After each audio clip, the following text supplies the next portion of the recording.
মনে বড় আশা ছিল যাব মদিনায়, ঠিক কিনা? এই বলেন আমার সাথে জবান খুলে, গভীর রজনী। মনে বড় আশা ছিল যাব মদিনায়, সালামাবি করব গিয়ে, সালামাবি করব গিয়ে নবীজির রওজায়। মনে বড় আশা ছিল, এই আওয়াজে হবে না, আরো জোরে। মনে বড় আশা ছিল আরব সাগর পাড়ি দেব, নাই কই আমার তরি, পাখি নাই তো উড়ে যাইব ডানাতে বরে করি, ঠিক না? আরব সাগর পাড়ি দেব, নাই যে আমার তরি, পাখি নাই তো উড়ে যাইব ডানাতে বরে করি। আমার আশায় আছে সম্বল নাই, আশায় আছে সম্বল নাই, করি কি উপায়। মনে বড় আশা ছিল, মাশাআল্লাহ জোরে বলেন। মনে বড় আশা ছিল, সালাম আমি করব গিয়ে, সালাম আমি করব গিয়ে নবীজির রওজায়। মনে বড় আশা ছিল, আহা মনে বড় আশা ছিল।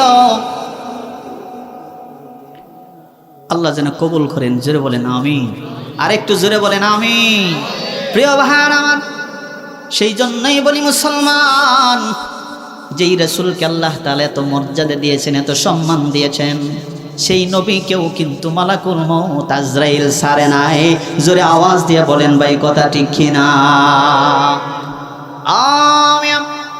সেই জন্যই তো আমার রব আল্লাহ তাআলা ডাক দিয়া বলেন, ইয়া আইয়ুহাল্লাযীনা আমানুত্তাকুল্লাহা হাক্কা তুকাতিহি ওয়া লা তামুতুন্না ইল্লা ওয়া আনতুম মুসলিমুন।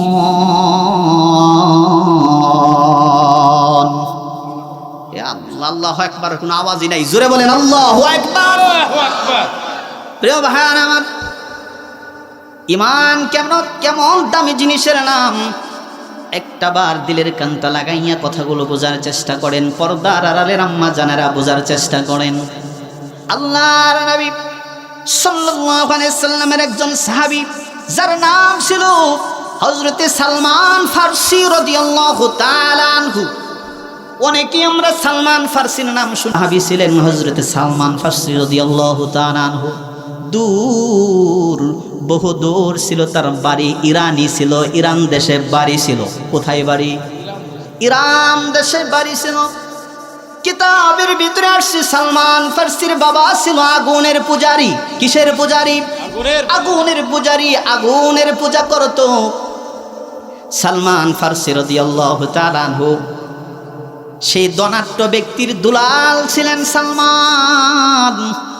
হযরতে সালমান ফারসি মানুষদেরকে ডাক দিয়া বলেন, ও বিশ্ববাসী শোনো রে, আমি বড় লোক ধনাঢ্য ব্যক্তির সন্তান ছিলাম, একটা মাত্র সন্তান।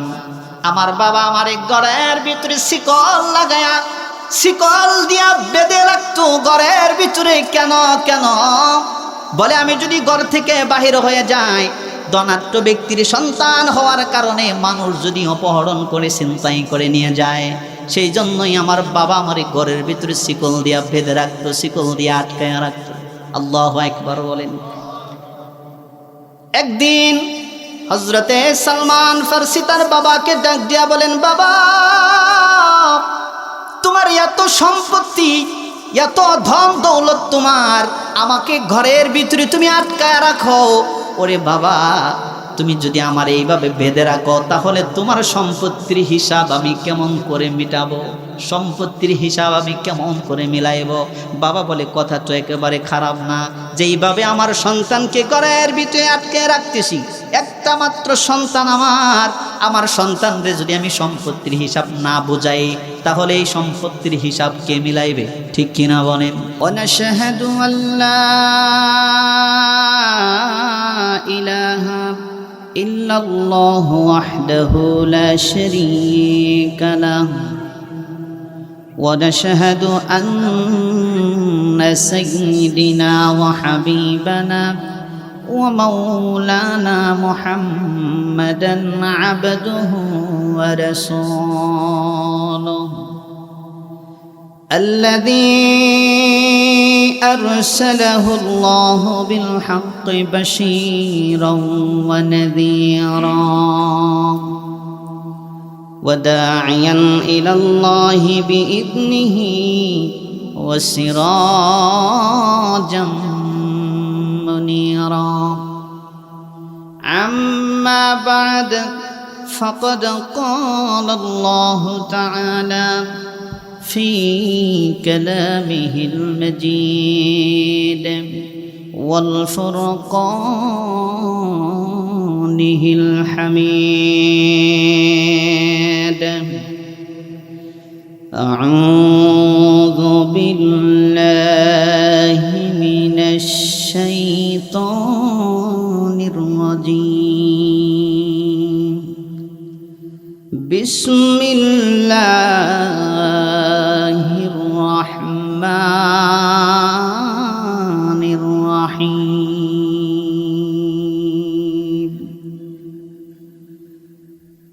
يا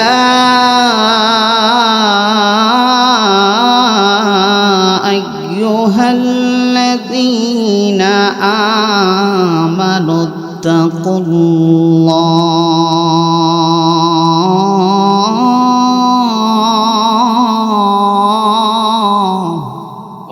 أكبر. آمنوا اتقوا الله حق تقاته ولا تموتن إلا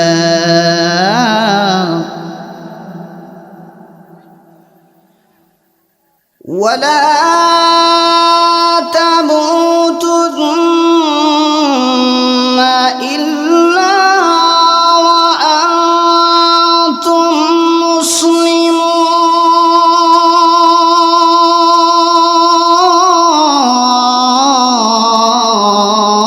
مسلمون. الله أكبر. حق تقاته ولا تموتن إلا وأنتم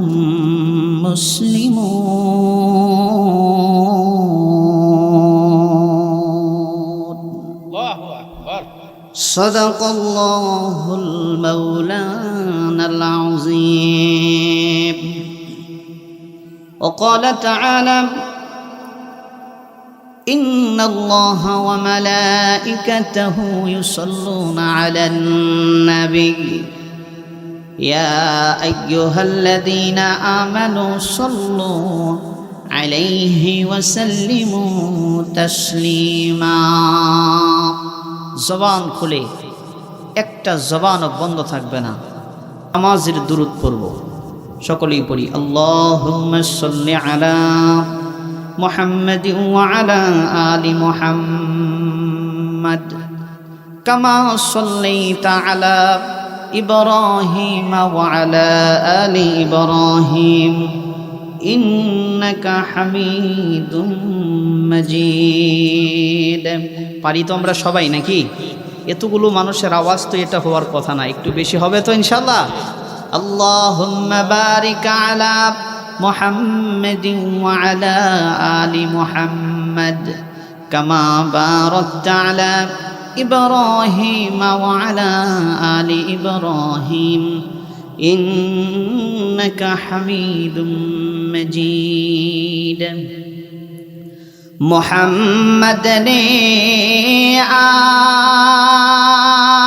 آकर کفر کو مٹایا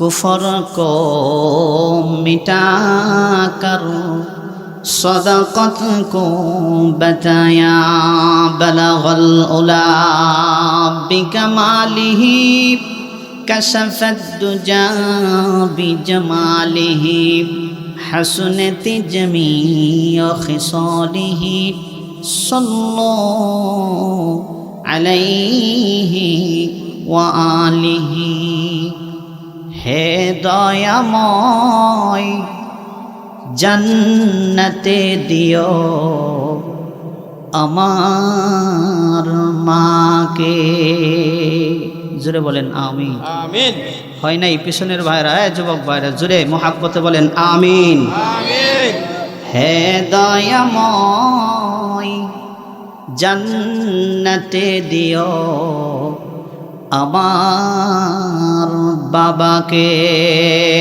জোরে বলেন আমিন আল্লাহ তাআলা আমাদের আব্বা আম্মাকে জান্নাত দিবে আমরা চাই তো সবাই জি এই বলেন সবাই চাই আল্লাহ তাআলা আমাদের আব্বা আম্মাকে জান্নাত দিবে আমরা চাই তাহলে চাইতে হবে কার কাছে জোরে বলেন কার কাছে সবাই বলতে পারবো বলেন আমার সাথে হে দয়াময় জান্নাতে দিও আমার মাকে আমিন আমিন পৃথিবীর মায়া ভুলে আমাকে একা করে চলে গেলে মা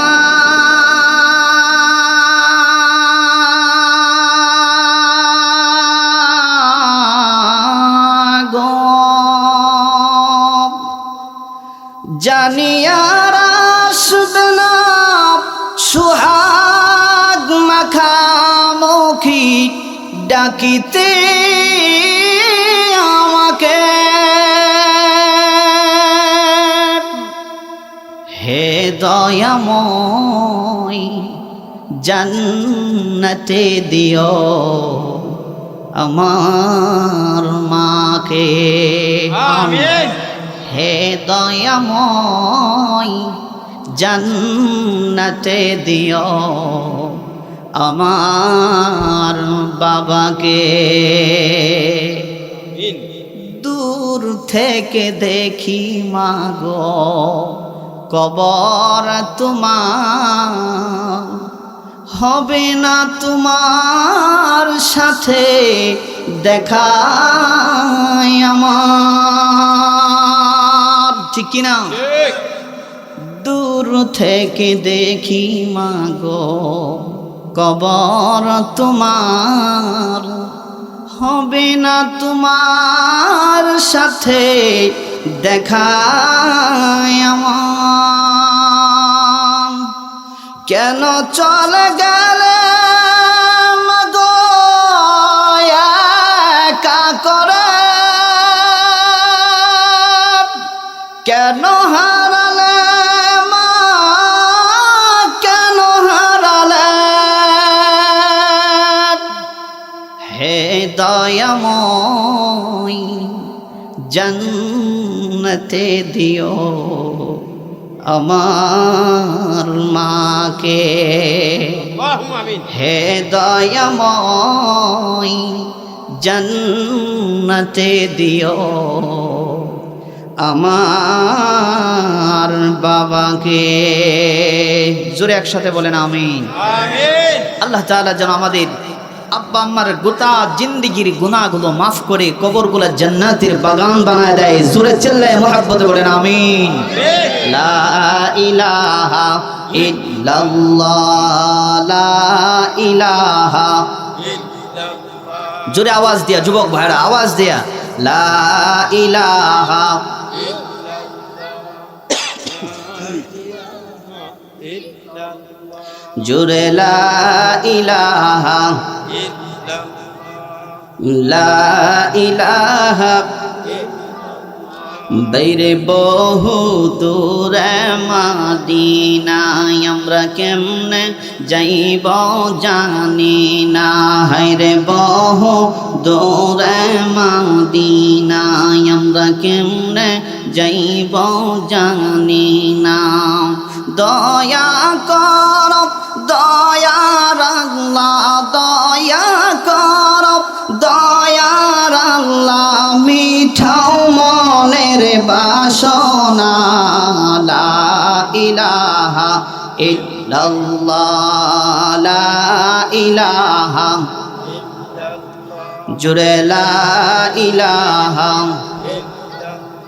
জন্নতেরি হুর নারী, জন্নতেরি হুর নারী, এই নামেরি মতুয়ারা, লা ইলাহা ইল্লাল্লাহ লা ইলাহা লা ইলাহা ইল্লাল্লাহ মুহাম্মাদুর রাসূলুল্লাহ। মুহাব্বতের সাথে আওয়াজ দিয়ে সকলেই পড়ি সাল্লাল্লাহু আলাইহি ওয়াসাল্লাম।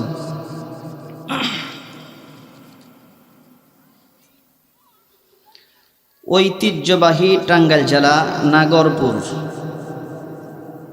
মাহমুদনগর ঈদগাহ ময়দান জামে মসজিদ ও যুব সমাজের উদ্যোগে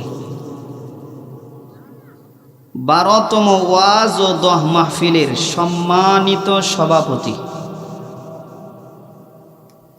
হযরত মাওলানা মোহাম্মদ আব্দুল জলিল সাহেব,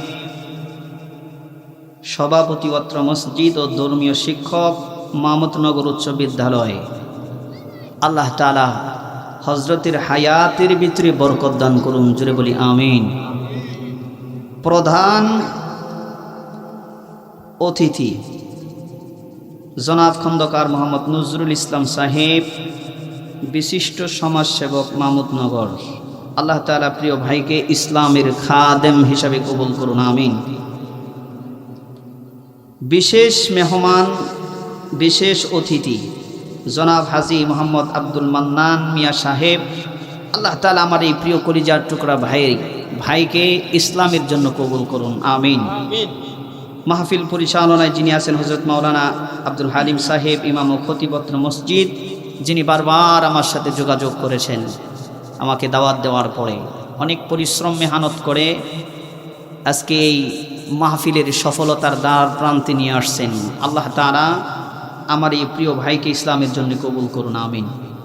এবং সার্বিক ব্যবস্থাপনায় এলাকাবাসী এবং আরজ গুজার মসজিদ পরিচালনা কমিটি, বিশেষ করে যেটা না বললেই না সেটা হলো মাহমুদনগরের কবরস্থানের সকলের জন্য বিশেষ দোয়া। এবং আমি যতটুকুন জানতে পেরেছি এই সামিয়ানার পাশেই গুরুস্থান আছে না নাই? আছে। আল্লাহ আল্লাহ। একটা সময় গেছে তারাও এই ময়দানে ওয়াজ শুনত, আহারে একটা সময় গেছে তারাও এই ময়দানে বসে ওলামা হযরতদের কথা শুনত, কিন্তু আজকে তারা ভিখারি কবরস্থানে শুয়ে আছেন, আল্লাহ, এতিমের মতো, আর আমাদের দিকে তাকিয়ে আছেন।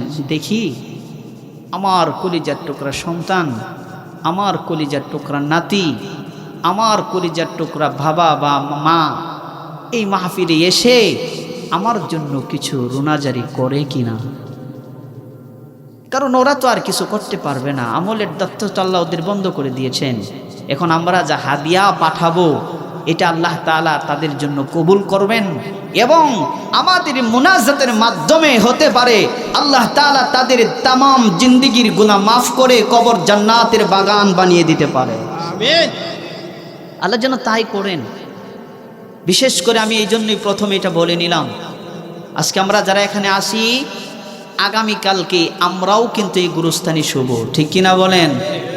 কখন কোন টাইম কোন সময়ে আমাদের কারো জানা নাই। সেজন্যই আমাদের আত্মীয় স্বজন যারা এই কবরে এইখানে গুরুস্থানে শুয়েছেন, আল্লাহ তাআলা যেন তাদের গোটা জিন্দিগির গুনাহ মাফ করে কবর জান্নাতের টুকরা বানায় দেয়। জোরে মোহাব্বতে বলেন আমিন।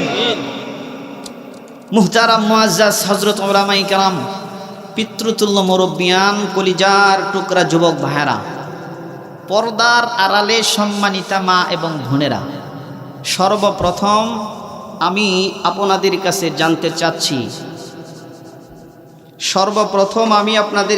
জানতে চাচ্ছি, প্রিয় মাহমুদনগরবাসী, আপনারা সকলেই কেমন আছেন? আলহামদুলিল্লাহ। হয় নাই, মনে হয় তেমন ভালো না, নাকি? শরীরটা তেমন ভালো যাচ্ছে না, তাই না? কারণ এতগুলো মানুষের আওয়াজতে এটা হওয়ার কথা ছিল না, আরো চাঙ্গা হওয়ার কথা ছিল, ঠিক কিনা? ঠিক। বলেন আমরা সবাই কেমন আছি? আলহামদুলিল্লাহ। জোরে আওয়াজ দিয়া বলি আলহামদুলিল্লাহ। আলহামদুলিল্লাহ। আমাদেরকে ভালো রাখছেন কে?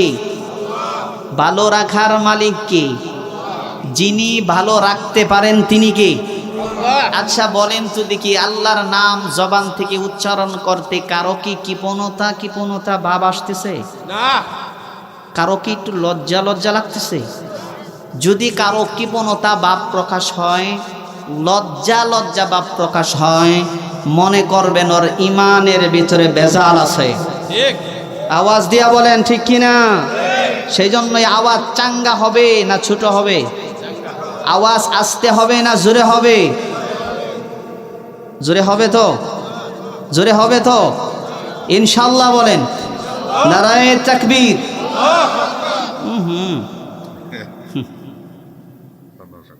আরেকবার আওয়াজ দিয়া, এমন ভাবে কাঁপুনি দিয়ে আকাশ বাতাস মুখরিত করে, যাতে মানুষ আশপাশ বুঝতে পারে কিছু একটা হয়েছে, ঠিক কিনা? মাহফিলে কিছু একটা হয়েছে, আর হবেই তো, সামনে বিরানি আছে তো।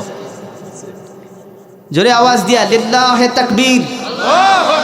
আর একটা আওয়াজ দিয়া নারায়ে তাকবীর। মাশাআল্লাহ।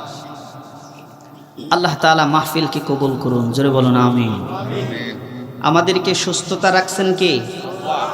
সুস্থতা যিনি রাখতে পারেন তিনি কে? এই সময়, এই টাইমে, এই মুহূর্তে অসংখ্য মানুষ হাসপাতালের বেডে আছে না নাই? সেখান থেকে যাচাই বাছাই করে আল্লাহ তাআলা সুস্থতা নামক নিয়ামত দিয়ে এই সামিয়ানার নিচে জান্নাতি পরিবেশে ওলামায়ে কেরামের সম্মুখে গুনাহ মাফের জায়গায় আল্লাহ তাআলা আমাদেরকে বসিয়ে দিয়েছেন। এতে আমরা খুশি না বেজার?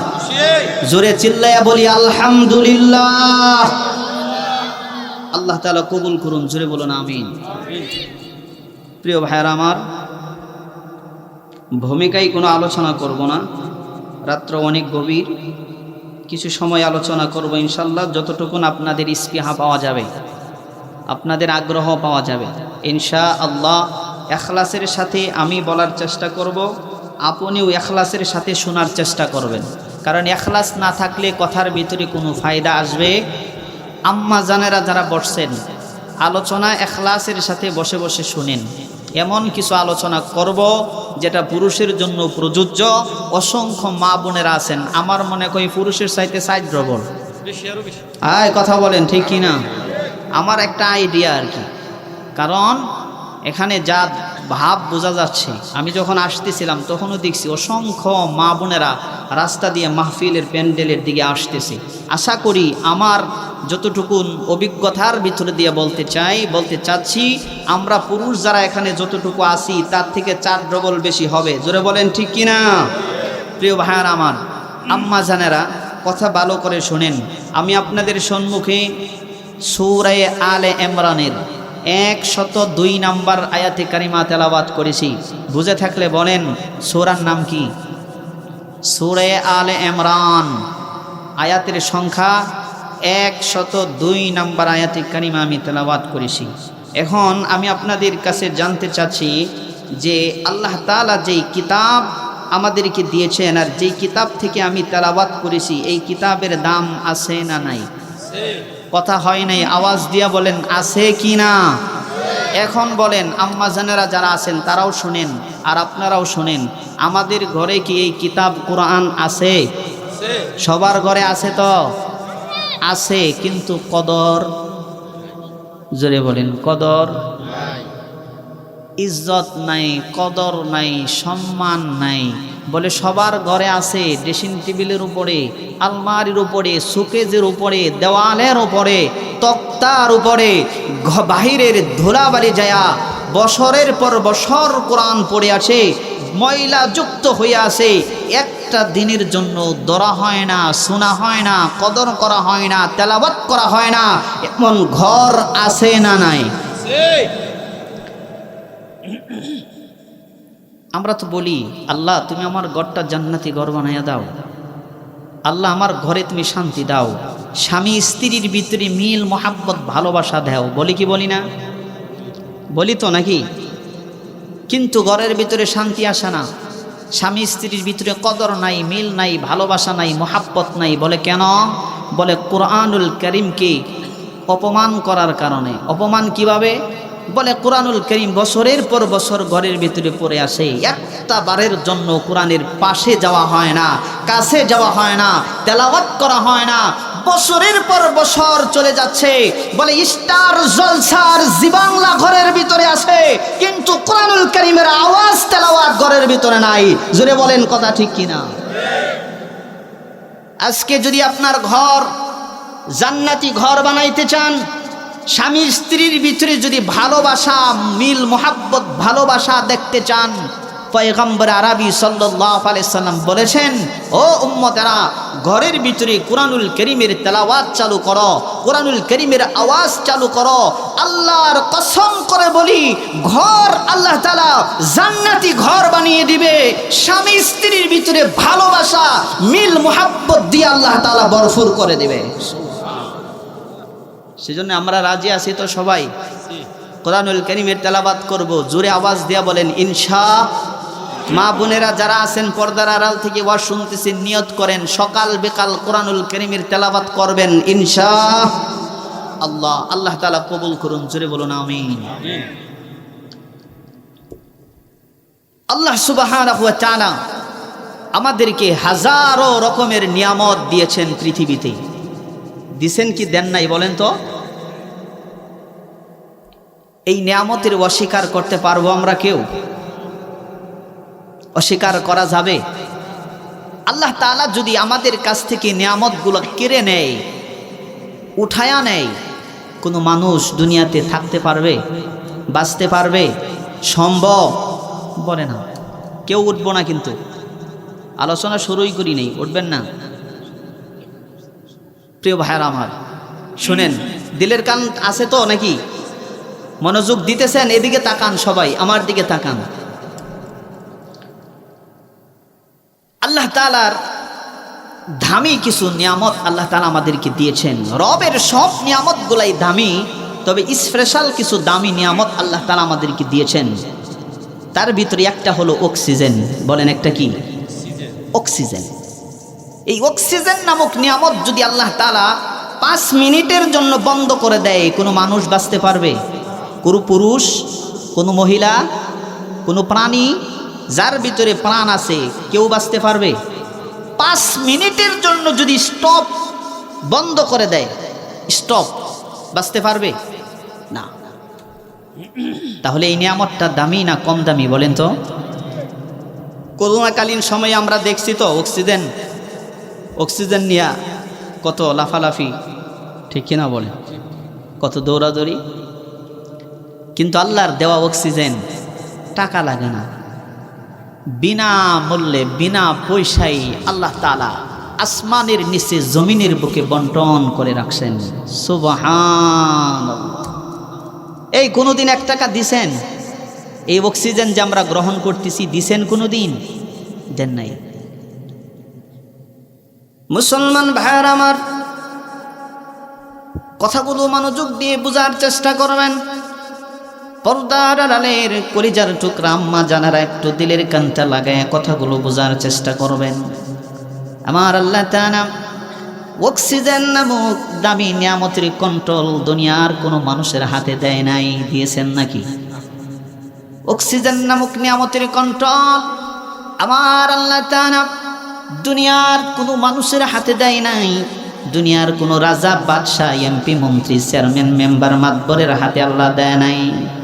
আল্লাহ তাআলা অক্সিজেন নামক নিয়ামতের কন্ট্রোল তার কুদরতি হাতের দ্বারা আল্লাহ তাআলা জমিনে করে থাকে।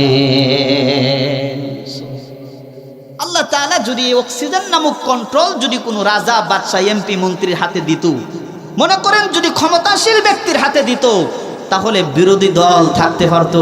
না। এই কথা বলেন, থাকতে পারতো? আহ, বাঁচার সম্ভাবনা ছিল? বলে নাই। সেজন্যই মুসলমান ভাইয়ারা আমার, যুবক ভাইয়ারা, বসো বসো, বসে যান, দাঁড়ায় থাকা লাগবে না, বসেন।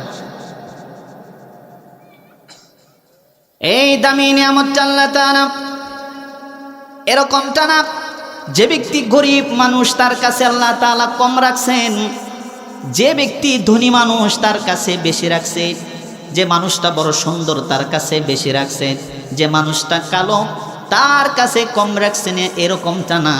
আমার আল্লাহ তাআলা বলেন, বান্দারে শোনো শোনো, এই দামি নিয়ামত অক্সিজেন, বান্দা তুমি কোথায় যাবা রে? ঘরে যাওয়া আছে, বাহিরে যাওয়া আছে, জঙ্গলে যাওয়া আছে, বলে বাহিরে যাওয়া আছে, টয়লেটে যাওয়া আছে, মসজিদে যাওয়া আছে, যেথায় যেই জায়গায় যেখানে যাও না কেন, এই দামি নিয়ামত অক্সিজেনের কন্ট্রোল আমি আল্লাহ তাআলা কুদরতি হাতের দ্বারা করে থাকি।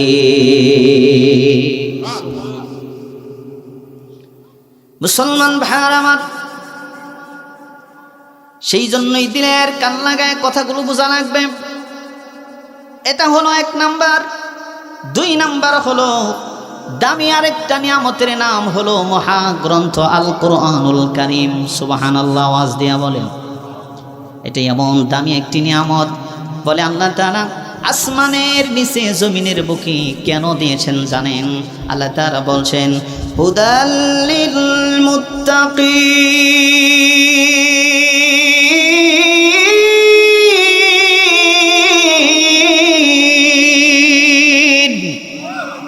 জোরে আওয়াজ দিয়া বলেন আল্লাহু আকবার। আল্লাহ তাআলা বলছেন, বান্দারে হুদাল লিল মুত্তাকিন, এই কোরআনুল কারীম মানুষদের জন্য হেদায়েতের একটি কিতাব আল্লাহ তাআলা আসমান থেকে দুনিয়ার জমিনে নাজিল করেছে।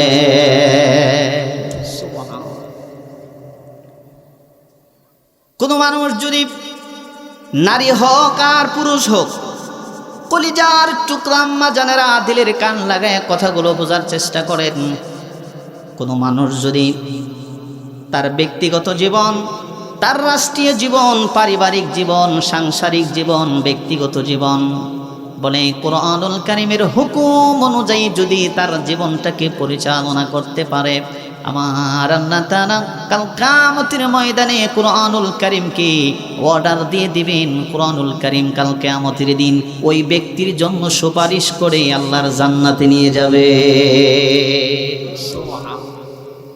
তাহলে এই কোরআনুল কারীমের তেলাওয়াত আমরা করব, জোরে বলেন ইনশা। আরেকটা আওয়াজ দিয়া বলেন ইনশা। 1 নাম্বার তেলাওয়াত কোরআনুল কারীম থেকে আমি তেলাওয়াত করেছি। এই কোরআনুল কারীম সূরা আলে ইমরানের 102 নাম্বার আয়াত। কত নাম্বার আয়াত? 102 নাম্বার আয়াতে কারিমা। আল্লাহ তাআলা কি বলছেন মনোযোগ দিয়ে শুনেন। কি মেসেজগুলো আল্লাহ তাআলা আমাদেরকে দিয়েছেন, শুধু আমাদেরকে না, আমার কলিজার টুকরা আম্মা জানেরা যারা বসে আছেন তাদের উদ্দেশ্যেও কিন্তু আমি এই আয়াতটুকুন তেলাওয়াত করেছি। কারণ এমন কিছু কথা এখানে আল্লাহ তাআলা বলেছেন যেটা নারী এবং পুরুষ উভয়ের জন্যই প্রযোজ্য। সুবহানাল্লাহ বলেন। আল্লাহ তাআলা বলছেন, ইয়া আইয়ুহাল্লাযীনা আমানুত্তাকুল্লাহা হাক্কা তুকাতিহি ওয়া লা তামুতুন্না ইল্লা ওয়া আনতুম মুসলিমুন।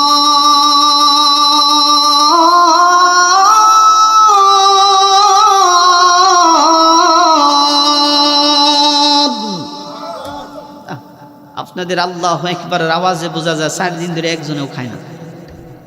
পিছনের যুবক ভাই যারা আছে আল্লাহু আকবারের আওয়াজ দিতে কষ্ট হয়? এই জোরে বলেন আল্লাহু আকবার। আল্লাহু আকবারের আওয়াজ যখন জবান থেকে জাকুনি মেরে আপনি বাহির করবেন, বলে জবানের যত কীট আছে এই কীটগুলো আল্লাহু আকবারের জাকুনির আওয়াজে আল্লাহ তাআলা বাহির করে দেবে। সুবহানাল্লাহ। জোরে বলেন আল্লাহু আকবার। মুসলমান ভাইয়ের আমার, দিলের কানটা লাগায় কথাগুলো বোঝার চেষ্টা করেন। আল্লাহ রাব্বুল আলামিন সূরা আলে ইমরানের 102 নম্বর আয়াতের কারিমার ভিতরে আল্লাহ তাআলা বলছেন, ইয়া আইয়ুহাল্লাযীনা আমানুত্তাকুল্লাহা হাক্কা তুকাতিহি ওয়া লা তামুতুন্না ইল্লা ওয়া আনতুম মুসলিমুন। আল্লাহু আকবার। ইয়া আইয়ুহাল্লাযীনা আমানুত্তাকুল্লাহ, দুনিয়ার সমস্ত ইমানদারদেরকে আল্লাহ তাআলা ডাক দিয়েছেন। ইমানদারদের ভিতরে পুরুষ আছে তো? কথা কয় না, কথা বুঝেন নাই? পুরুষ আছে তো, মহিলারা আছে তো? দুনিয়ার সমস্ত ইমানদারদেরকে আল্লাহ তাআলা ডাক দিয়েছেন। যুবক ভাইরা ভিতরে বসেন, ভিতরে আসেন, আসেন, মাশাআল্লাহ, আসেন, সবাই আসেন, এদিকে তাকান। আল্লাহ তাআলা বলছেন, ইয়া আইয়ুহাল্লাযীনা আমানুত্তাকুল্লাহ, ইমানদারদেরকে আল্লাহ তাআলা ডাক দিয়েছেন। ইমানদারদের ভিতরে নারীও আছে, পুরুষও আছে। ইমানদারদের ভিতরে নারীও আছে, পুরুষও আছে, শুধু পুরুষদের কথা বলা হয় নাই। আল্লাহ তাআলা বলেন, ও ইমানদারেরা, আল্লাহকে ভয় করো। কাকে? একবার আওয়াজ দিয়া বলেন, আল্লাহকে ভয় করো, আল্লাহকে ভয় করো। মুসলমান না হয়ে মৃত্যুবরণ করিও না। কার কথা? আওয়াজ দিয়া বলেন। কত সুন্দর মেসেজ আল্লাহ তাআলা আমাদেরকে দিয়েছেন রে ভাই। একটা বার যদি দিলের কানটা লাগাইয়া কথাগুলো বোঝার চেষ্টা করেন, আমার আল্লাহ তাআলা ডাক দিয়া বলে, গোলাম, ও মানুষ শোনো রে, ইয়া আইয়ুহাল্লাযীনা আমানুত্তাকুল্লাহ, আমি রবকে ভয় করো, মুসলমান না হয়ে মৃত্যুবরণ করিও না। কত সুন্দর মেসেজ আল্লাহ তাআলা আমাদেরকে দিয়েছেন। এই কথার ভিতরে হিকমত আছে না নাই? এই জন্য ইমানদারদেরকে ডাক দিয়েছেন মুসলমান। কারণ ঈমান নিয়ে যদি কেউ কবরে যায়, তার জন্য ঠিকানা হয়ে যাবে জান্নাত। ঈমান হারা হয়ে যদি কেউ কবরে যায়, তার জন্য ঠিকানা হয়ে যাবে জাহান্নাম। ঠিক কিনা বলেন? আমরা যারা এখানে আসি, আওয়াজ দিয়ে বলেন তো দেখি, আমরা ইমানদার হয়ে কবরে যাইতে চাই কি চাই না? সেই জন্যই চাইতে হবে কার কাছে? ঈমানের পথে অবিচল থেকে আমার মরণ যেন হয়। জোরে বলেন আমিন। আমার সাথে বলেন, বলতে পারবেন সবাই? বলেন, ঈমানের পথে অবিচল থেকে আমার মরণ যেন হয়। তোমারই কাছে মিনতি আমার, তোমারই কাছে মিনতি আমার, ও হে রহিম দয়াময়। ঈমানের পথে, এই বলেন না ভাই আওয়াজ দিয়া সবাই, ঈমানের পথে অবিচল থেকে আমার মরণ যেন হয়। জোরে বলেন আমিন। আরে মিয়া, ঈমান হারা হয়ে যদি কেউ কবরে যায়, কোনো মানুষ, নারী হোক আর পুরুষ হোক, ঈমান হারা হয়ে যদি কেউ কবরে যায়, ভাই তার ঠিকানা হয়ে যাবে জাহান্নাম। আর ঈমান নিয়ে যদি কেউ কবরে যায়, তার ঠিকানা করে দিবে আল্লাহ তাআলা জান্নাত। জোরে বলেন সুবহানাল্লাহ। মুসলমান ভাইরা আমার, সেই জন্যই তো আমার আল্লাহ তাআলা বলেন, আমিনু কামা আমানান নাস, ঈমান আনো তাদের মতো ঈমান যারা ঈমানের জন্য জীবন দিছে রে, কিন্তু ঈমান দেয় না। ঠিক কিনা বলেন? ঈমানের জন্য দেহ থেকে কল্লা আলাদা করে দিয়েছে, ঈমানের জন্য হাত কেটে ফেলেছে, ঈমান নানার অপরাধী পা আলাদা করে ফেলেছে, ঈমান নানার অপরাধী বুকটা ছিঁড়ে কলিজা বাহির করেছে। আল্লাহু আকবার। শুধু কি তাই না মুসলমান, আল্লাহর নবী সাল্লাল্লাহু আলাইহি সাল্লামের চাচা আমির হামজা নাম সবাই মনে হয় শুনেছেন। কিতাবের ভিতরে আসছি, ঈমান আনার অপরাধী কাফির বেঈমানেরা তাকে ধরে তারা হাত আলাদা করে ফেলেছে, পা আলাদা করে ফেলেছে, দেহ থেকে কল্লা আলাদা করে ফেলেছে, নাক কান আলাদা করে ফেলেছে। শুধু কি তাই না রে, বুকটা ফিরে কলিজা বাহির করে, আহা কলিজা বাহির করেছে। শুধু তাই না, বলে নাক আর কান কেটে মালা বানাইয়া আবু জেহেল, কুখ্যাত সন্ত্রাসী আবু জেহেলের স্ত্রী গলায় পর্যন্ত ঝুলাইয়া রাখছে। নাউজুবিল্লাহ, আওয়াজ দিয়া বলে। কিন্তু ঈমানের জন্য জীবন দিল রে, ঈমানের জন্য জীবন দিছে রে, কিন্তু ঈমান দেয় নাই, ঈমান দেয় না। আজকে যদি বলা হয় ভাই কালেমা ছেড়ে দাও, মনে হয় আমরা রাজি হয়ে যাব। যদি বলা হয় গুলশানে 5 তলা ফ্ল্যাট তোমাকে দেওয়া হবে, ঈমান ছেড়ে দাও, আমাদের ঈমান এতটুকুন দুর্বল, মনে হয় ছেড়ে দিতে রাজি। এই বলেন আওয়াজ দিয়া। বলে এই যে নির্বাচন আসতেছে, নির্বাচনের সময় 500 টাকার বিনিময়ে আমাদের ভোট বিক্রি করে দেই। জোরে বলেন ঠিক কিনা? আহা, আছে কিনা? আছে না? জোরে বলেন তো। মুসলমান ভাই আমার, ঈমানের জন্য জীবন দিছে রে, ঈমান দেয় নাই। মালিক তুমি জান্নাতে, তোমার পাশে আমায় একটা ঘর বানাইয়া দিও। জোরে বলেন না আমি। এই আমরা জান্নাত চাই তো, কে কে চাই হাত দুটা তুলেন, আল্লাহকে দেখান। ফেরেশতারা ক্যামেরা করতেছে, নারায়ে তাকবীর।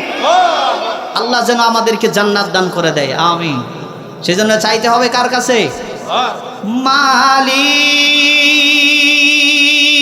তুমি জান্নাতে, তোমার পাশে আমায় একটা ঘর বানাইয়া দিও। সে বিভীষিকাময় মহাদিনে তোমার প্রতি বেশি করে নিও।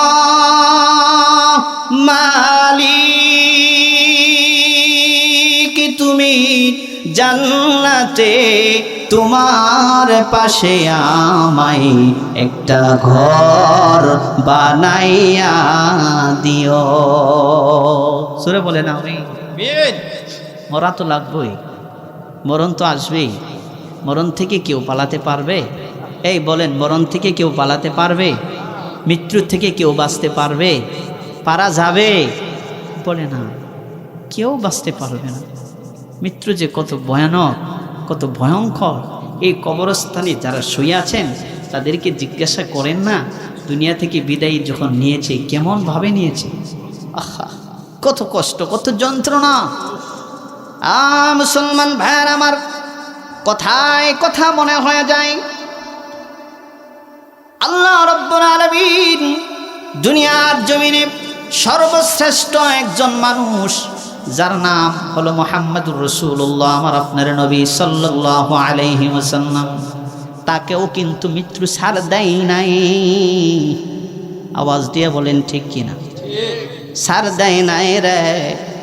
বলে মরণ বড় ভয়ানক রে বাবা। বলে যে মরেছে সেই কেবলমাত্র বুঝেছে মরণের স্বাদ কত কঠিন, ঠিক কিনা বলেন? কিন্তু দুনিয়ার জমিনে মালাকুল মউত আজরাইল আসবে।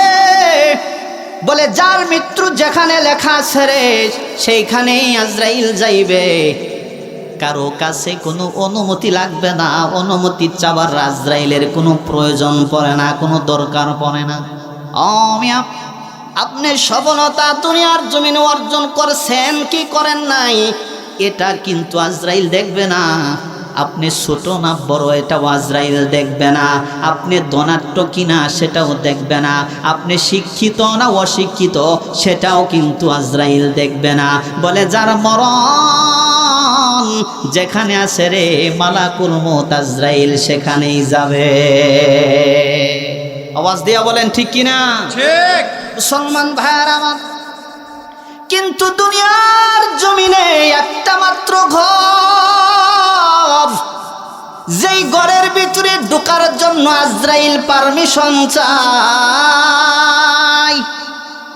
কোন ঘরে ঢোকার জন্য আজরাইল পারমিশন চায় না রে, কিন্তু দুনিয়ার জমিনের একটা ঘর, যেই ঘরে ঢোকার জন্য আজরাইল পারমিশন চায়, সেই ঘরটা হলো আমার আপনার নবী, দু জাহানের নবী, নবী কুলের সরদার নবী মুহাম্মদুর রাসূলুল্লাহ। আওয়াজ দিয়ে পড়েন না ভাই সাল্লাল্লাহু। এই একটা মাত্র ঘর, মরণের 3 দিন আগে হযরত জিবরাইল আমিন হাজির হয়ে গেছে। নবী, ওগো নবী কেমন আছেন? আমার আল্লাহ জানতে চাইছে। সুবহানাল্লাহ। নবী ডাক দেয়া বলে, জিবরাইল রে, শরীরটা তেমন ভালো না, অসুস্থতার ভিতরে আছি। চলে গেছেন। দ্বিতীয় দিন আবার আসছে। তৃতীয় দিন আবার এসে জিবরাইল আমিন, আসসালামু আলাইকা ইয়া রাসূলুল্লাহ। ওগো নবী, আজকে কিন্তু আমি একলা আসি নাই, নতুন মেহমান নিয়ে আসছি গো। যেই মেহমান প্রত্যেক জনের নিকটে একবারই যায়, মালাকুল মউত আজরাইল। ওগো নবী, আজরাইল বাহিরে দাঁড়ানো আছে, অনুমতি যদি দেন গো, আজরাইল ঘরের ভিতরে প্রবেশ করবে। একবার আওয়াজ দিয়ে বলেন না ভাই মারহাবা।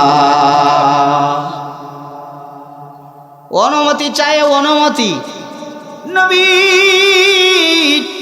অনুমতি দেন, অনুমতি পাইলে পরে আজরাইল ঢুকবে ঘরের ভিতরে, না পাইলে চলে যাবে। আল্লাহর নবী সাল্লাল্লাহু আলাইহি ওয়াসাল্লাম মালাকুল মউত আজরাইলকে অনুমতি দিলেন। আজরাইল ঘরের ভিতরে প্রবেশ করলেন। আসসালামু আলাইকা ইয়া রাসূলুল্লাহ। নবী গো, অনুমতি দিলে আপনার জান কবজ করব, যদি অনুমতি না পাই আমি আজরাইল চলে যাব। তবে নবী গো, আমার আল্লাহ আপনার দিদারের অপেক্ষায় আছে। এই জোরে বলেন আল্লাহু আকবার। আমার নবী আপনার দিদার, আগো নবী, আল্লাহ আপনার দিদারের অপেক্ষায় আছে। আল্লাহর নবী বলেন, আজরাইল রে, আমি যদি সময় চাই পরবর্তীতে আমার জান কবজ করবানি? বলে হ্যাঁ। সময় দেওয়ার পরে, সময় শেষ হয়ে যাওয়ার পরে আবার আমি আসব। বলে না রে আজরাইল, আর দরকার না রে, আমার জান তুমি কবজ করো। মালাকুল মউত আজরাইল আল্লাহর নবী সাল্লাল্লাহু আলাইহি সাল্লামকে ছাড়ে নাই রে। আজরাইলের হাতটা যখন আল্লাহর নবীর বুকের উপরে রাখছে, আল্লাহর রাসূল জাকুনি মেরে হাতটা সরিয়ে দিলেন। আজরাইল, আমার মনে হয় রে তুমি উহুদ পাহাড়টা আমি নবীর বুকের উপরে চাপিয়ে দিয়েছ। আরে আজরাইল, আবার আজরাইল যখন হাতটা রাখলেন বুকের উপরে, জাকুনি মেরে আবার হাতটা সরিয়ে দিলেন। আজরাইল, আমার মনে হয় রে গোটা আসমানটা তুমি আমি নবীর বুকের উপরে চাপিয়ে দিয়েছ। আবার আজরাইল হাত রাখলেন, আবার জাকুনি মেরে সরিয়ে দিলেন। আজরাইল রে, এবার মনে হয় শুধু উহুদ পাহাড় না, গোটা আসমান রে আজরাইল, আমার মনে হয় সমস্ত পৃথিবী আমি রাসূলের বুকের উপরে চাপিয়ে দিয়েছ। এই যদি হয় মরণের যন্ত্রণা, আজরাইল, এই যদি হয় মরণের যন্ত্রণা, সমস্ত যন্ত্রণাগুলো আমারে দিয়া দাও রে। আমার উম্মত মরণের সময় এত কষ্ট করবে রে, আমি রাসূল সইতে পারবো না।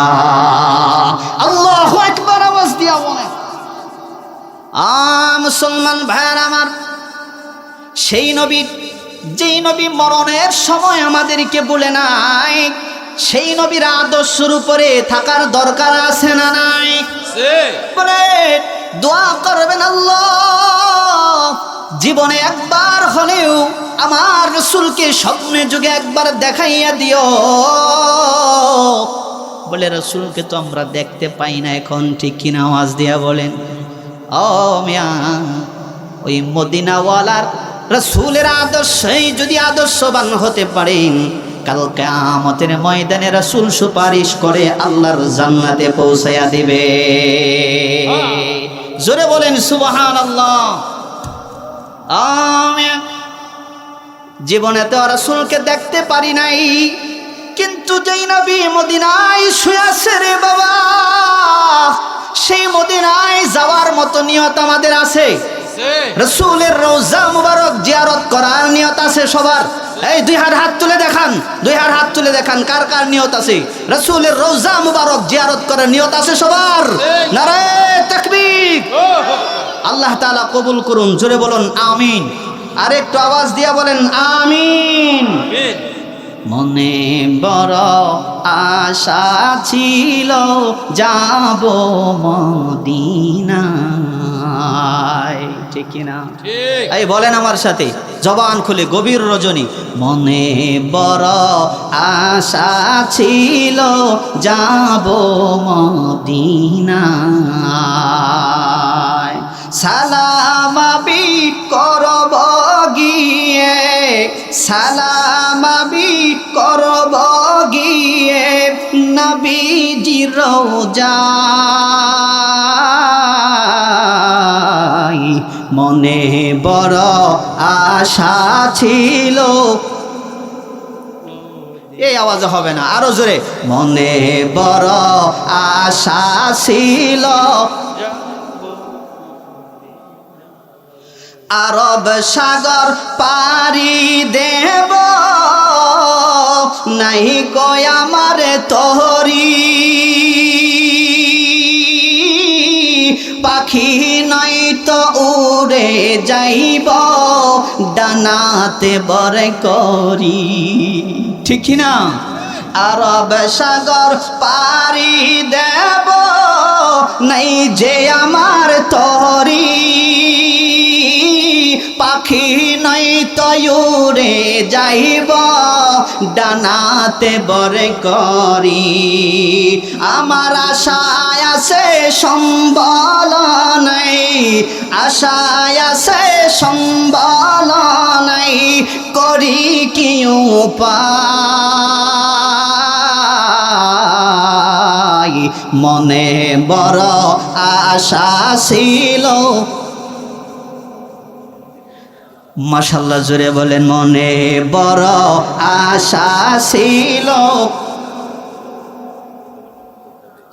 সালাম আমি করব গিয়ে, সালাম আমি করব গিয়ে নবীজির রওজায়। মনে বড় আশা ছিল, আহা মনে বড় আশা ছিল। আল্লাহ যেন কবুল করেন। জোরে বলেন আমিন। আর একটু জোরে বলেন আমিন। প্রিয় ভাইরা আমার, সেই জন্যই বলি মুসলমান, যেই রাসূলকে আল্লাহ তাআলা এত মর্যাদা দিয়েছেন, এত সম্মান দিয়েছেন, সেই নবীকেও কিন্তু মালাকুল মউত আজরাইল ছাড়ে নাই। জোরে আওয়াজ দিয়ে বলেন ভাই, কথা ঠিক কিনা? আমিন। সেই জন্যই তো আমার রব আল্লাহ তাআলা ডাক দিয়া বলেন, ইয়া আইয়ুহাল্লাযীনা আমানুত্তাকুল্লাহা হাক্কা তুকাতিহি ওয়া লা তামুতুন্না ইল্লা ওয়া আনতুম মুসলিমুন।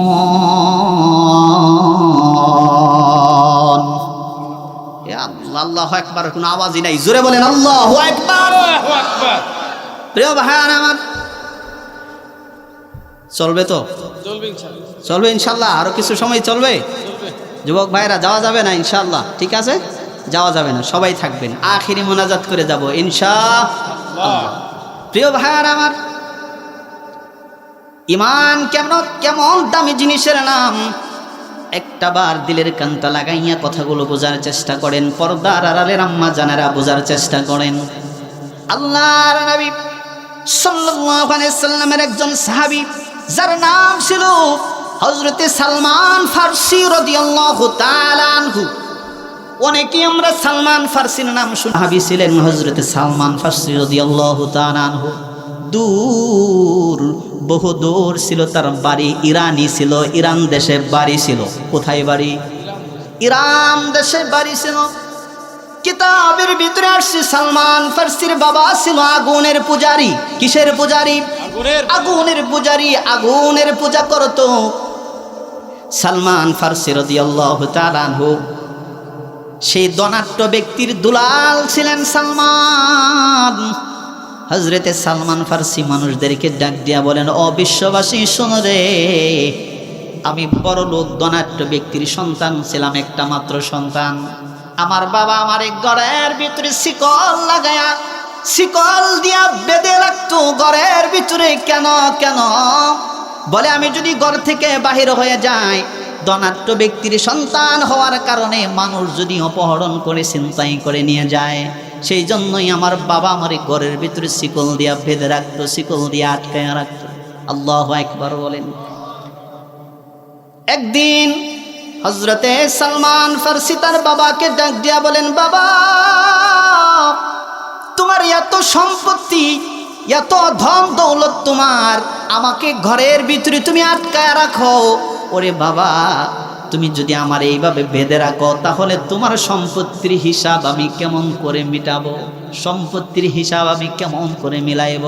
বাবা বলে, কথা তো একেবারে খারাপ না, যেইভাবে আমার সন্তানকে ঘরের ভিতরে আটকে রাখতেছি, একটা মাত্র সন্তান আমার সন্তানরে যদি আমি সম্পত্তির হিসাব না বুঝাই, তাহলে এই সম্পত্তির হিসাব কে মিলাইবে? ঠিক কিনা বলেন? হযরতে সালমান ফারসিকে তার বাবা সাথে করে প্রতিদিন এবার ঘরের ভিতর থেকে বাহিরে নিয়ে আসে, আর সম্পত্তিগুলো দেখায়, সম্পত্তির হিসাব মেলায়। হঠাৎ করে একদিন এই সম্পত্তি দেখতে দেখতেই সালমান ফারসি একটা গির্জাঘরের সামনে দিয়ে আসতেছিলেন। গির্জাঘরের সামনে দিয়ে আসার সময় আসমানি কিতাবের একজন পণ্ডিত, একজন আলেম, সেই আসমানি কিতাবের তালিম দিচ্ছে। হযরতে সালমান ফারসি তখনও কিন্তু মুসলমান হন নাই। গির্জাঘরের সামনে সেই আলেমের সামনে বসে গেছে সালমান ফারসি। বসে যাওয়ার পরে সেই আলেম আসমানি কিতাবের তালিম দিচ্ছে। বলে, দুনিয়া থাকার জায়গা না রে ভাই, দুনিয়া থাকার জায়গা না, দুনিয়াতে কেউ কোনোদিন থাকতে পারবে না। বলে, আল্লাহ একজন আছে, জান্নাত সামনে আছে, জাহান্নাম সামনে আছে। জোরে বলেন কথা ঠিক কিনা? হযরতে সালমান ফারসি রাদিয়াল্লাহু তাআলা আনহু বললেন, ও বিশ্ববাসী শুনো, সেই গির্জাঘরের সামনে সেই আসমানি পণ্ডিত, আসমানি কিতাবের আলেমের কথাগুলো আমার, সেই পাদ্রীর কথাগুলো এমন ভালো লেগেছে, আমি সালমান ফারসি আর দেরি করি নাই, মুহূর্তের ভিতরেই কালেমা পড়ে মুসলমান হয়ে গেছে। এবার সালমান ফারসি কালেমা পড়ছে রে, কিন্তু তার বাবা তো আগুনের পূজারী। ঠিক কিনা? বাবা ঘরের ভিতরে সালমান ফারসিকে আর নেই না, আর নেবেও না। সালমান ফারসি গির্জাঘরে সেই পাদ্রীর সাথেই রয়ে গেলেন। কিতাবের ভিতরে আসছে 30টা বছর পাদ্রীর সাথে কাটিয়ে দিলেন। কয় বছর? আওয়াজ দিয়া বলেন। 30 বছর সেই গির্জাঘরের সামনে গির্জায় ঘুরে ঘুরে সেই পাদ্রীর সাথে কাটিয়ে দিলেন। 30 বছর পরে সেই পাদ্রী বিদ্রোহ হয়ে গেছে, একেবারে বৃদ্ধ, মরণের নিশানা তার দেহের ভিতরে চলে আসছে। এবার সালমান ফারসি ডাক দিয়া বলেন, সেই পাদ্রীকে ডাক দিয়া বলেন, পাদ্রী, আপনি যদি দুনিয়া থেকে বিদায় নেন, আমি কার কাছে থাকবো? কোথায় থাকবো গো? আমি আল্লাহকে চিনার জন্য আমি কোথায় যাব? তাওহীদ চিনার জন্য আমি কোথায় যাব? পাদ্রী আরেকটা পাদ্রী সুসংবাদ দিয়ে দিলেন, আমি মারা যাওয়ার পরে তুমি সেই জায়গায় চলে যাবা। কথা বুঝতেছেন? ঠিক। এবার যখন সেই পাদ্রী দুনিয়া থেকে বিদায় হয়ে গেল, মুসলমান যেই পাদ্রী সুসংবাদ দিয়ে গেলেন প্রথম পাদ্রী সেই জায়গায় চলে গেলেন। যাওয়ার পরে সেই পাদ্রীর ঠিকানা বললেন, আমাকে পাঠিয়েছে অমুক। বলে ঠিক আছে, রয়ে যাও। দীর্ঘদিন হযরতে সালমান ফার্সি সেই পাদ্রীর সাথে রয়ে গেলেন। হঠাৎ করে তিনিও দুনিয়া থেকে বিদায় হয়ে যাবে। এবার ডাক দেয়া বলেন, পাদ্রী আপনিও তো দুনিয়া থেকে বিদায় হয়ে যাচ্ছেন, আমি কোথায় যাব গো? কার কাছে যাইব? কোথায় গেলে আমার আল্লাহকে পাবো? জোরে আওয়াজ দিয়া বলেন না ভাই সুবহানাল্লাহ। সেই পাদ্রী বলেন, সালমান, আসমানি কিতাবের আর কোনো পাদ্রী আমার জানা মতে নাই, তবে তাওরাত, ইনজিল, জাবুর কিতাবের ভাষ্য অনুযায়ী আখিরি জামানার পয়গম্বর রাসূল করিম সাল্লাল্লাহু আলাইহি সাল্লাম দুনিয়ার জমিনে তাশরিফ এনেছে। সালমান, আর দেরি করো না রে, চলে যাও সেই আখিরি জামানার পয়গম্বর মুহাম্মদুর রাসূলুল্লাহর কাছে। সালমান ডাক দিয়া বলেন, পাদ্রী সেই আখিরি জামানার পয়গম্বর নবী মুহাম্মদুর রাসূলুল্লাহ সাল্লাল্লাহু আলাইহি সাল্লামকে আমি কিভাবে চিনব? আমাকে কিছু নির্দেশনা আপনি বলে দেন, কিভাবে আমি সেই আখিরি জামানার পয়গম্বর চিনব? পাদ্রী ডাক দিয়া বলেন, সালমান শুনো, সেই আখিরি জামানার পয়গম্বর রাসূলকে চিনার জন্য আমি 3টি নির্দেশন বলে দিচ্ছি। কয়টি? এই আওয়াজ দিয়া বলেন, কয়টি? 3টি নির্দেশন তোমাকে আমি জানাই দিচ্ছি। 1 নাম্বার হলো, সালমান, সেই নবীকে তুমি সেই জায়গায় পাইবা যেই জায়গায় খেজুরের বাগান হবে বেশি। এই সুবহানাল্লাহর আওয়াজে কিছু বুঝি না আমি, জোরে বলেন সুবহানাল্লাহ। 1 নাম্বার নির্দেশন, সেই জায়গায় তুমি আখিরি জামানার পয়গম্বর পাইবা রে, যেই জায়গায় খেজুরের বাগান বেশি। 2 নাম্বার হলো সেই নবীকে চিনার নিদর্শন। 2 নাম্বার কারণ হলো সেই নবী জিন্দিগিতে সদকা গ্রহণ করবে না রে, হাদিয়া গ্রহণ করে। 3 নাম্বার নিদর্শন, সালমান, সেই নবীর কাঁধের উপরে, ডান কাঁধের উপরে, সালমান, সেই নবীর কাঁধের উপরে মোহরে নবুয়তের সামান আর নিশানা থাকবে রে। সুবহান। নির্দেশন কয়টা দিছে? জোরে আওয়াজ দিয়ে বলেন, কয়টা?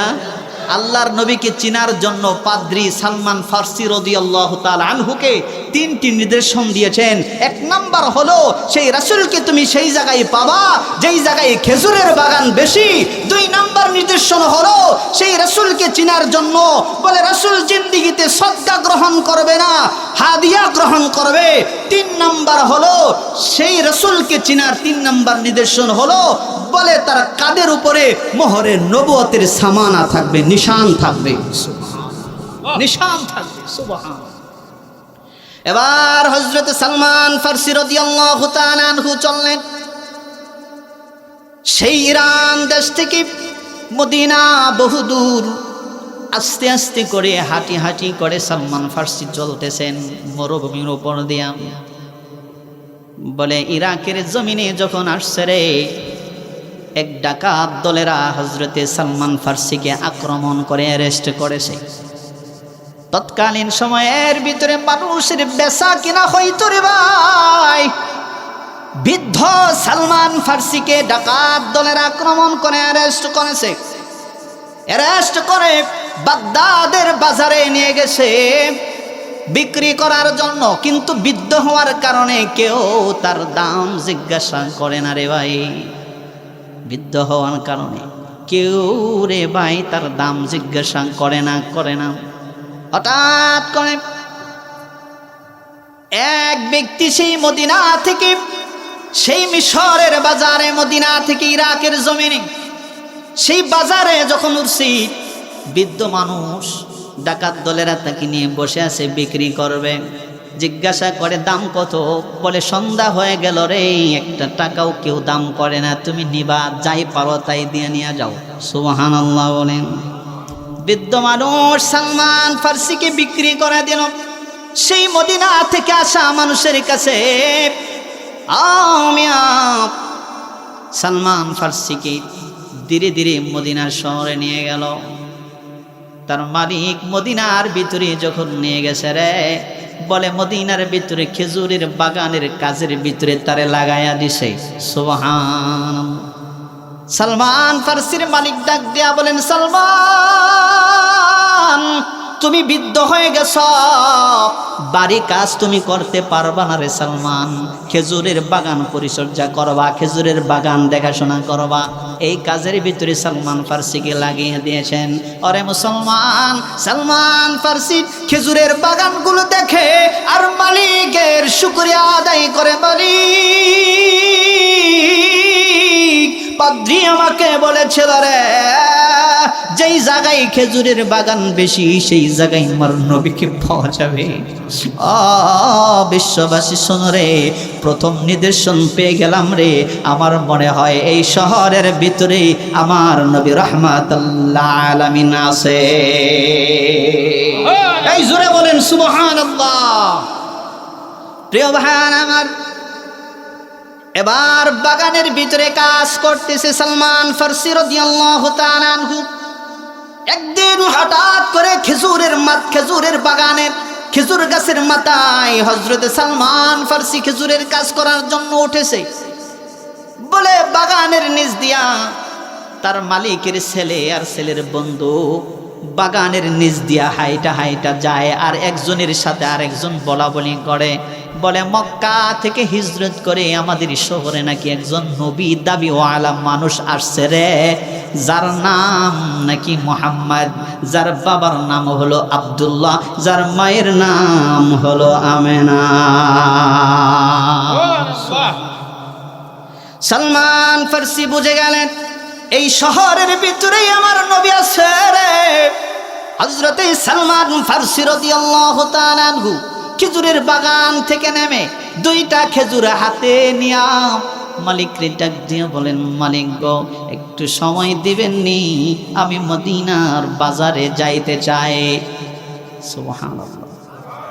এবার সালমান ফার্সির মালিকের কাছ থেকে বিদায় নে হাঁটি হাঁটি করে মদিনার ভিতরে আল্লাহর নবী সাল্লাল্লাহু আলাইহি সাল্লাম মদিনার ভিতরে এক সাহাবীর বাড়িতে আল্লাহর রাসূল সাল্লাল্লাহু আলাইহি সাল্লাম সাহাবায়ে কেরামদেরকে নিয়ে কিতাবের তালিম দিচ্ছেন, দিনের কথা, দিনের আলোচনাগুলো করতেছেন। সালমান ফার্সি রাদিয়াল্লাহু তাআলা আনহু সেই জায়গায় যায় বসে গেলেন। বসে যাওয়ার পরে তালিম শেষ হয়ে যাওয়ার পরে ওই যে দুইটা খেজুর হাতে করে নিয়ে গেছিলেন হযরতে সালমান ফার্সি আল্লাহর রাসূলের সামনে দুইটা খেজুর হাজির করে বললেন, নবী গো আমি আপনার জন্য দুইটা খেজুর সদকা নিয়ে আসছি, বলেন তো দেখি আমার রাসূল কি সদকা গ্রহণ করবে নাকি? বলে না রে। আল্লাহ নবী ডাক দিয়ে বলেন, সালমান রে তুমি মনে হয় জানো না আমি রাসূল কোনোদিন সদকা গ্রহণ করি না রে, আমি রাসূল হাদিয়া গ্রহণ করি। হযরতে সালমান ফার্সি দ্বিতীয় নিদর্শন পেয়ে গেলেন। এবার তৃতীয় নিদর্শন দেখার জন্য হযরতে সালমান পাগল পারা হয়ে গেছে মুসলমান। আর একদিন মালিকের কাছ থেকে বিদায় নিয়ে আসছে, মালিক দিবেননি একটু বিদায়, আমাকে একটু সময় মদিনার বাজারে যাব। হযরতে সালমান ফার্সি সেই দিন আয়েশার সামনে বসে নাই, আল্লাহর রাসূলের পিছনে বসে গেছে। তার টার্গেট ছিল বলে মহরে নবুয়তের সিল আল্লাহর রাসূলের কাঁধে দেখবে। সালমান ফার্সি বসে গেছেন পিছনে। আল্লাহর নবীর গায়ে চাদর ছিল, চাদর বলে শরীর চুলকানির ছলনায় হঠাৎ করে চাদরটা পড়ে গেছে। পড়ে যাওয়ার পরে সালমান ফার্সি তাকায় দেখে রে, বলে মোহরে নবুয়তের সিলটা বলে আল্লাহর নবীর কাঁধের উপরে ঝলমল করতেছিল। নারে তাকবীর। প্রিয় ভাইয়ার আমার,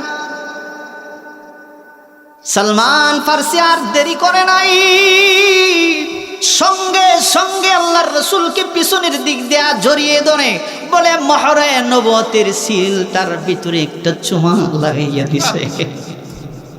সালমান ফার্সি ডাক দিয়া বলেন, পাইছি রে, আখিরি জামানার পয়গম্বর নবী আরবি সাল্লাল্লাহু আলাইহি ওয়াসাল্লামকে পেয়ে গেছি। নবী গো, দূর বহুদূর সেই ইরান থেকে আসছি গো নবী, আপনার খোঁজে সেই দূর বহুদূর থেকে আসছি। 3টা নিদর্শন দিয়েছিল আমাকে পাত্রী, বলে সমস্ত কিছু আমি পেয়েছি। নবী গো, আপনি সত্য নবী, অগ নবী, আমাকে আপনি নতুন করে কালেমা পড়াইয়া মুসলমান বানায়া দেন।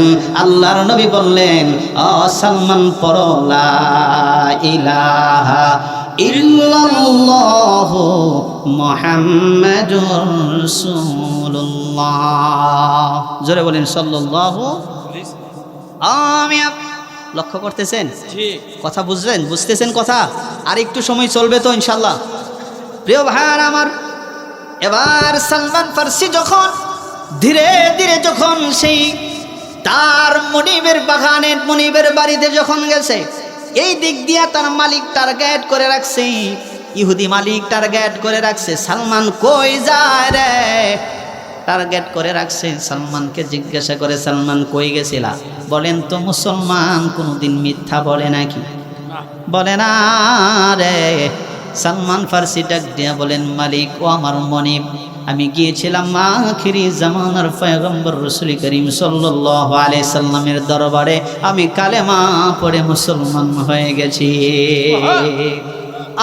সালমান কি করলে রে? তুমি কি জানো এই অপরাধীর শাস্তি কত ভয়ঙ্কর হতে পারে?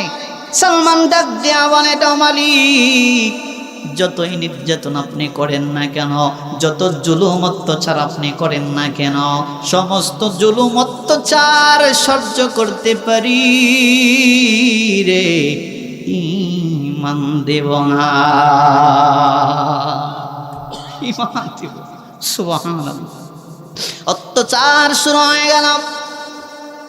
বয়স্ক সাহাবী সালমান ফার্সি বুড়া মানুষের গায়ে তার মালিক আঘাত করে। আল্লাহর নবীর দরবারে সে সালমান ফার্সি কান্দে। আল্লাহর রাসূল ডাক দিয়া বলেন, সালমান কান্দো কেন? সালমান ডাক দিয়া বলেন, নবী গো, বুড়া হয়ে গেছি, বৃদ্ধ হয়ে গেছি, নবী গো, মারের আঘাত সহ্য করতে পারি না। এখন নবী, কালেমা পড়ে মুসলমান হওয়ার কারণে আমার মালিক আমারে শুধু মারে আর মারে। নবী গো, এই বৃদ্ধ বয়সে মারের আঘাত সহ্য করতে পারি না। আল্লাহর রাসূল ডাক দিয়া বলেন, সালমান, আজকে তুমি তোমার মালিকরে যায়া বলবা কিসের বিনিময়ে তোমারে আযাব দিবে। সুবহানাল্লাহ। আজকে যায়া বলবা কিসের বিনিময়ে তোমার আযাব দিবে রে সালমান। এবার সালমান মালিকের কাছে এসে বলে, মালিক, আমার রাসূল বলেছেন কিসের বিনিময়ে আপনি আমার আযাব দিবেন?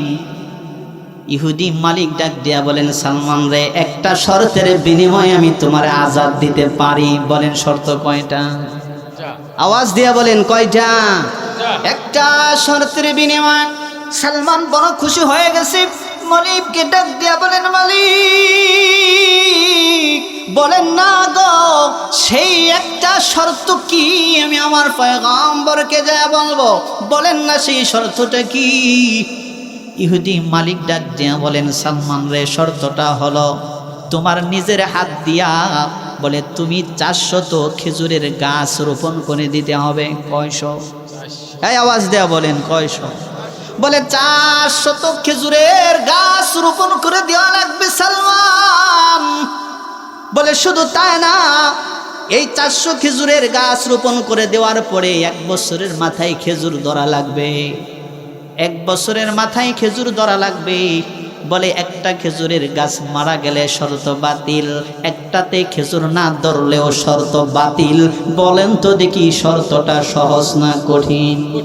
এই আওয়াজ হয় নাই, জোরে বলেন, সহজ না কঠিন? প্রিয় ভাই আমার, এবার হযরত সালমান ফারসি রাদিয়াল্লাহু তাআলা আনহু আখিরি জামানার পয়গম্বর নবী আরবি সাল্লাল্লাহু আলাইহি সাল্লামের কাছে এসে বলেন, নবী গো, মনে হয় আজাদ হতে পারলাম না। বলে, আমার মনিব এত নিষ্ঠুর, এমন শর্ত দিছে গো, জিন্দিগিতে পালন করার মতো আমার সাধ্য নাই। আল্লাহ রাসূল বলেন, সালমান কি শর্ত দিছে রে? বলে, 400 খেজুরের গাছ রোপণ করে দেওয়া লাগবে। বলে, 1 বছরের মাথায় খেজুর ধরা লাগবে। একটাতে খেজুর না ধরলে শর্ত বাতিল হয়ে যাবে। একটা খেজুরের গাছ মারা গেলেও শর্ত বাতিল হয়ে যাবে। আল্লাহর নবী সাল্লাল্লাহু আলাইহি সাল্লাম বলেন, সালমান, তোমার মনিবকে যা বলবা, আরে তুমি এই শর্তে রাজি আছো? এই জোরে বলেন সুবহানাল্লাহ। তোমার মালিককে যা বলবা, এই শর্তে তুমি রাজি? বলেন, নবী গো, এটা কিভাবে সম্ভব? এই শর্ত কিভাবে মানব? বলে, সালমান, টেনশন করার কোনো কারণ নাই, চিন্তা করার কোনো কারণ নাই। আমি রাসূল নিজের হাত দিয়া সেই খেজুরের বাগান রোপণ করে দিব। আজও কিন্তু মদিনায় সালমান ফারসির খেজুরের বাগান নামে পরিচিত একটা বাগান। আপনি যদি কখনো মদিনায় যান, কোনো ড্রাইভারকে যদি বলেন আমি সালমান ফারসির খেজুরের বাগানে যাব, আপনারে নিয়ে যাবে। সুবহানাল্লাহ। মুসলমান ভাইরা আমার, এবার আল্লাহর নবী সাহাবায়ে কেরামদেরকে নিয়ে সেই খেজুরের বাগান, খেজুরের চারা একটা একটা করে রোপণ করে। বলে, 399টা আল্লাহর রাসূলের কুদরতি হাতের দিয়া লাগাইছে। এবার ওমর ডাক দিয়া বলেন, নবী গো, একটা চান্স কি মরে দেওয়া যায়? সুবহানাল্লাহ। একটা চান্স কি আমারে দেওয়া যায় নবী গো? একটা খেজুরের চারা আমি রোপণ করতে যাই। আল্লাহর নবী ডাক দিয়া বলেন, আমার সমস্যা নাই, 399টা আমি লাগাইছি, একটা তোমারে লাগানোর অনুমতি দিলাম। দেখা গেছে রে, ওমর যেইটা লাগাইছে সেইটা জীবিত হয় নাই, মারা গেছে। সুবহানাল্লাহ কয় না রে? এবার সালমান ফারসি দৌড়ে আসছেন, নবী গো, এই তো বুঝি শর্ত বাতিল হয়ে গেল, কারণ একটা খেজুরের গাছ মারা গেলে শর্ত বাতিল, ঠিক কিনা বলেন? আল্লাহর নবী বলে, সমস্যা নাই, চলো আমার সাথে। আল্লাহর রাসূল সেই গাছের বাগানের গোড়ায় এসে মরা খেজুরের গাছটা তুলে আবার লাগাইয়া দিছে, জীবিত হয়ে গেছে। বলে, 400 খেজুরের গাছ জীবিত হয়ে 1 বছরের মাথায় খেজুর ধরেছে। প্রিয় ভাই আমার কথা বলার উদ্দেশ্য হলো কি জানেন? ইমান বড় দামি জিনিসের নাম রে ভাই। ইমানের জন্য সাহাবায়ে কেরাম জীবন দিয়েছে, রক্ত দিয়েছে, শহীদ হয়েছে। আল্লাহর রাসূল তার গায়ে থেকে রক্ত জড়িয়েছে, দান মোবারক পর্যন্ত শহীদ করেছে। জোরে বলেন কথা ঠিক কিনা? প্রিয় ভাই আমার, সেই জন্যই তো আল্লাহ তাআলা বলেন, ইয়া আইয়ুহাল্লাযীনা আমানুত্তাকুল্লাহা হাক্কা তুকাতিহি ওয়া লা তামুতুন্না ইল্লা ওয়া আনতুম মুসলিমুন।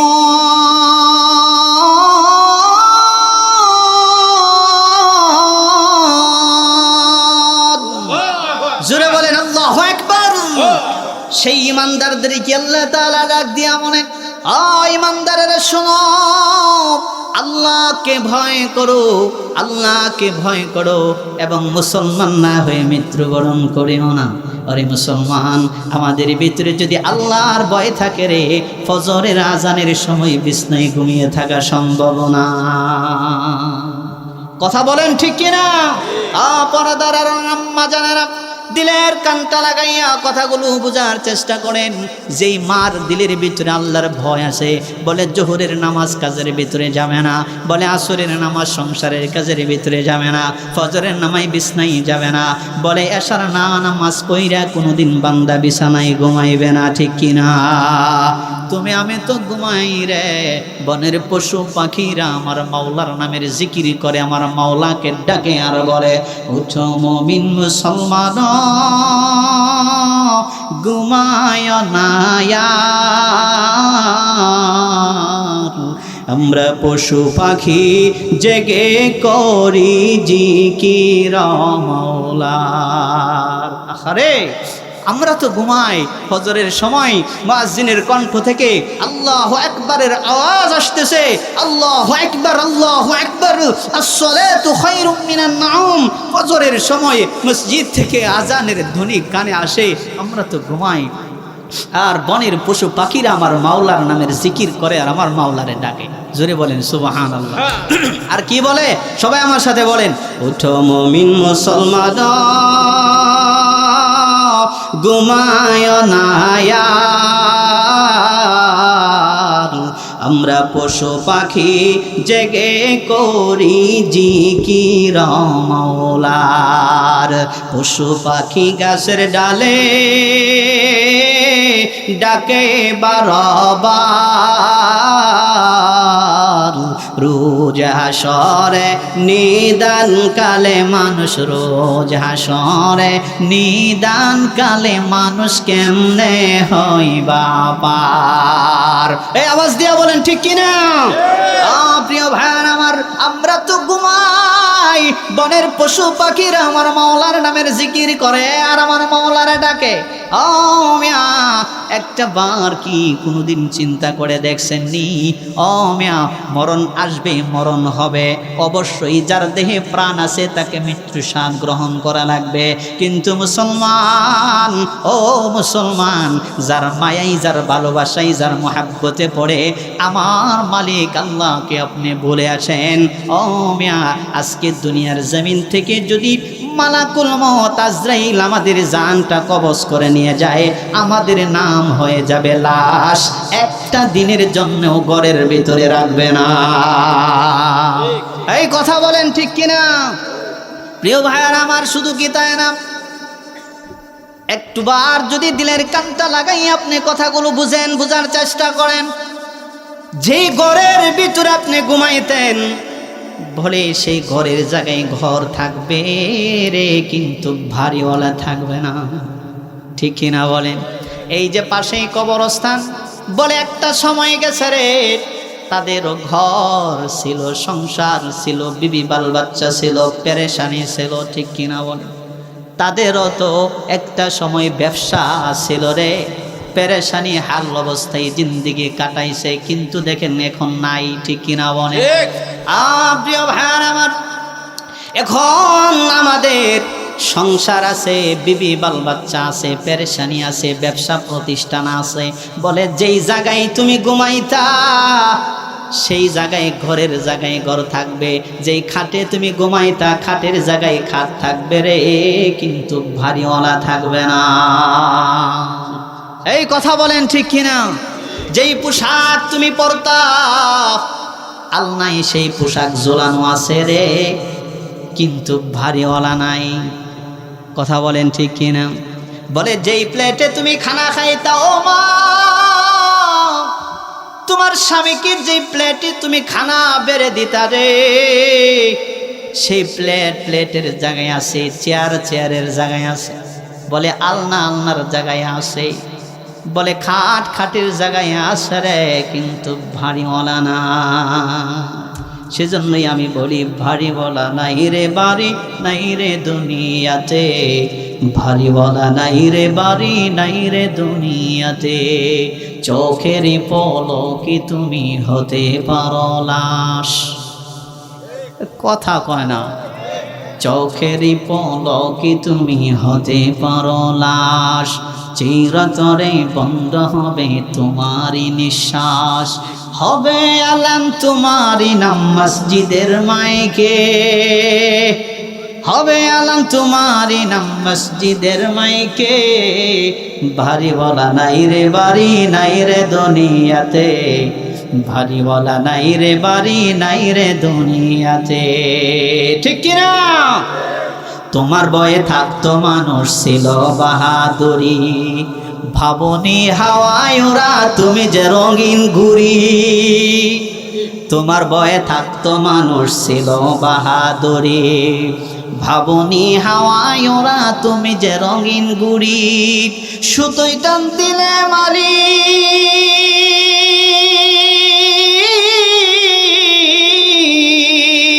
সুতোই টান দিলে মালিক পারবে না থাকিতে।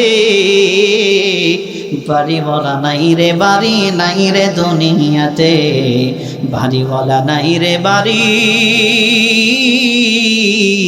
নাই রে দুনিয়াতে। জোরে বলেন ঠিক কিনা? মুসলমান, যেই ভালোবাসায়, যেই মোহাব্বতে, যার জন্য তুমি তোমার হায়াতের জিন্দেগি তুমি বরবাদ করতেছো, আজকে মারা যাওয়ার পরে হয়ে যাবে লাশ, বলে একটা ঘন্টার জন্য কিন্তু আমাদের খাটে রাখবে না। এই উম্মতের শোনরে, কবরের ভয়ঙ্কর আযাব যদি আল্লাহ তাআলা দুনিয়ার জমিনের কোনো মানুষকে দেখায় দিত রে, কবরের দরজা, কবরের কবাট খুলে যদি দুনিয়ার মানুষকে কবরের আযাব দেখিয়ে দেওয়া হয়তো, সাকা লাইনের ভিতরে এমন কাউকে পাওয়া যাইতো না একজন বান্দা আল্লাহর নাফরমান। ঠিক। এই আওয়াজ দিয়ে বলেন ঠিক কিনা? কবরের আযাব যদি কোনো মানুষকে দেখানো হয়তো, কবরের ভয়াবহ শাস্তি যদি কোনো মানুষদেরকে দেখিয়ে দেওয়া হতো, এই যে কবরস্থান, হাজারো মানুষ এই কবরে শায়িত শুয়ে আছেন, এদের কবরের কবাট দরজা খুলে যদি এদের কবরের শাস্তি আপনাদেরকে দেখিয়ে দেওয়া হতো, এই সমাজের ভিতরে, এই সাত সমাজের ভিতরে এমন কাউকে পাওয়া যাইতো না একজন বান্দা আল্লাহর নাফরমানি করে। ঠিক। সেজন্যই মুসলমান ভাইয়ার আমার, কবর বড় ভয়াবহ জায়গা, কবর বড় ভয়াবহ জায়গা। সেই জন্য আল্লাহ রাসূল বলছেন, কবর কারো জন্য জান্নাত, কারো জন্য জাহান্নাম। আমরা কবরটারে জান্নাত বানাবো না জাহান্নাম বানাবো? আওয়াজ দেয়া বলেন, জান্নাত। এই আওয়াজ দেয়া বলেন, হয় নাই? জোরে বলেন, জান্নাত না জাহান্নাম? জান্নাত যদি বানাইতে চান মুসলমান, আমিয়া মুসলমান হয়ে মৃত্যুবরণ করা লাগবে। নারী হোক আর পুরুষ হোক, মুসলমান হতে হবে, খাঁটি মুমিন হতে হবে, খাঁটি ইমানদার হতে হবে, আল্লাহর রাসূলের আদর্শে আদর্শবান হতে হবে, 5 ওয়াক্ত নামাজ আদায় করা লাগবে। মা পর্দার ভিতরে থেকে স্বামীর খেদমত করে দুনিয়ার জমিন থেকে যদি বিদায় হতে পারেন গো, আল্লাহর কসম করে বলি, কবরটা আল্লাহ জান্নাতের বাগান বানাইয়া দিবে। কারণ কখন, কোন টাইমে, কোন সময় মালাকুল মউত আজরাইল আসে রে, আমাদের কারো জানা আছে নাকি? আমাদের মরণ কখন হবে কারো আমাদের জানা আছে নাকি? আমার মরণের কতদিন বাকি আমি জানিলাম না গো, আল্লাহ মরণের কতদিন বাকি। ঠিক কিনা? ঠিক। এই কথা কয় না, ঠিক না বে ঠিক? আমার মরণের কতদিন বাকি আমি জানিলাম না গো, আল্লাহ মরণের কতদিন বাকি। আজরাইল আসিয়া যখন হস্তে দিব দরি, তখন আমার মনাবাই করবে লুকালুকি আমি জানিলাম না গো, আল্লাহ মরণের কতদিন বাকি আমি জানিলাম না গো, আল্লাহ মরণের কতদিন বাকি, আমার মরণের কতদিন বাকি আমি জানিলাম না গো, আল্লাহ মরণের কতদিন বাকি। ঠিক না? আমরা কেউ জানি কখন আমাদের মালাকুল মউত আজরাইল আমাদের সামনে আসবে? আমরা জানি?